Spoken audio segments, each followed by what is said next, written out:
अस्सलाम वालेकुम नाज़रीन, आप देख रहे हैं एफ न्यूज़ और मैं हूं अख्तर हुसैन।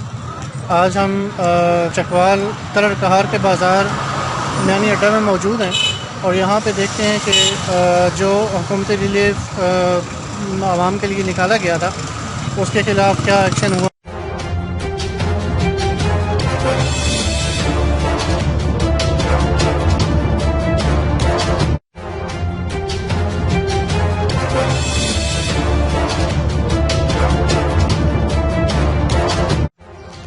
जी नाज़रीन, आप देख सकते हैं यहाँ पे मियानी अड्डा जो बाज़ार है इसमें एसी कलर कहार असिस्टेंट कमिश्नर कलर कहार जो हैं वो जुर्माने कर रहे हैं।